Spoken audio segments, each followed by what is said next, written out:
The study concludes that the majority of American young adults drink too much, drink excessively. And let me tell you something. That's why you're being outcompeted by other young people in other countries.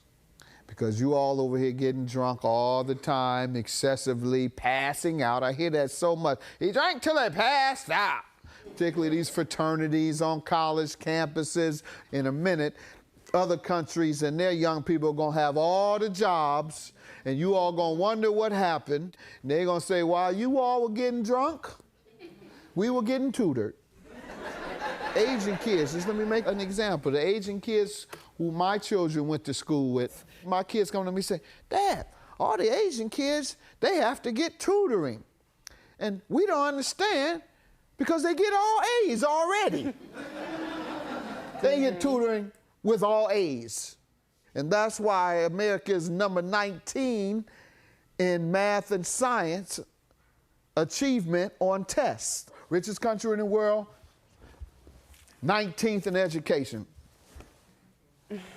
Everybody else studying, we out here partying. And we have a lot of young people who grow up in drug and crime infested neighborhoods, impoverished neighborhoods, and they feel that they don't have a choice because all they see and live around is destructive activity. So they get involved in that.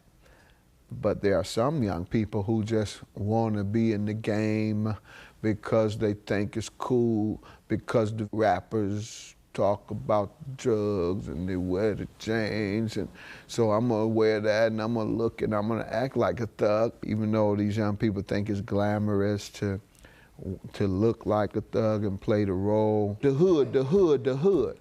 Because what's glamorous about living poor, living in crime and drug-infested neighborhoods, and living under a education system that subjects you to a substandard education. The objective, and I want you young folks to know, the objective should be to get out of the hood. And then come back and help the hood become a productive neighborhood for their young people. Well, I first should have followed your advice, Your Honor. What's that? When you said don't marry someone, okay, maybe a crackhead. Well, Mr. Howard is not that. He is not that, but I still should have listened.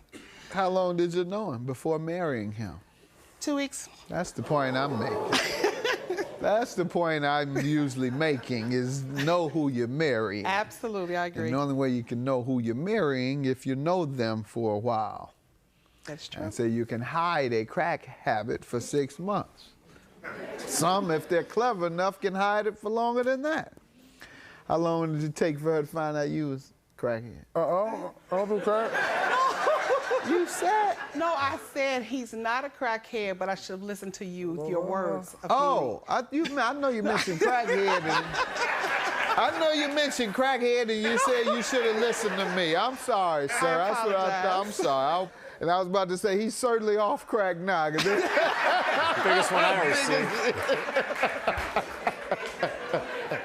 And we have a lot of young people who grow up in drug and crime infested neighborhoods, impoverished neighborhoods, and they feel that they don't have a choice because all they see and live around is destructive activity. So they get involved in that. But there are some young people who just want to be in the game because they think it's cool, because the rappers talk about drugs and they wear the chains, and so I'm gonna wear that and I'm gonna look and I'm gonna act like a thug, even though these young people think it's glamorous to look like a thug and play the role. The hood, the hood, the hood. Because what's glamorous about living poor, living in crime and drug-infested neighborhoods, and living under a education system that subjects you to a substandard education. The objective, and I want you young folks to know, the objective should be to get out of the hood. And then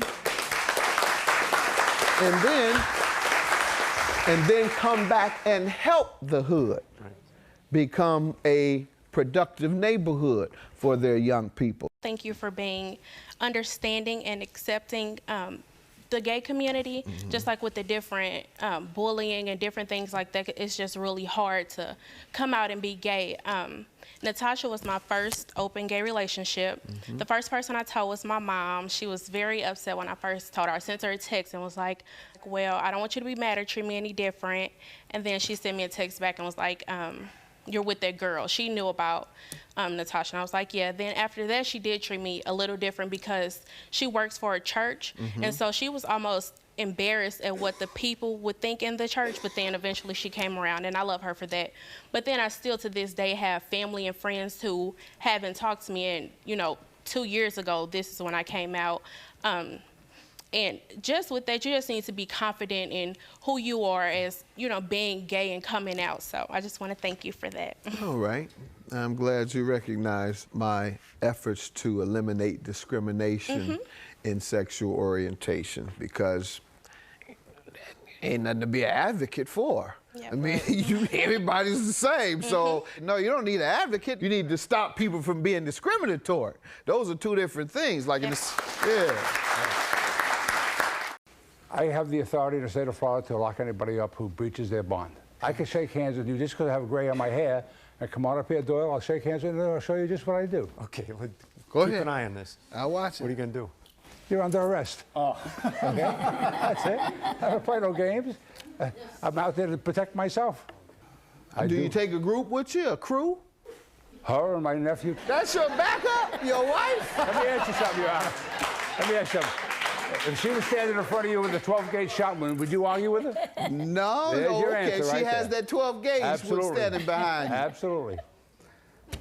Y'all are a piece of work. 32 Beretta, How old not are the you, if you don't 12 mind me asking? 76. You're 76. Yes. Are you slapping cuffs on folks? I don't care who you are. Put the cuffs on you and put shackles on your legs so you can't run away. And I tell him, put them in the trunk of the car because I'm mad. I said, no, not just the shackles. Put them in the trunk of the car. I'm mad at him.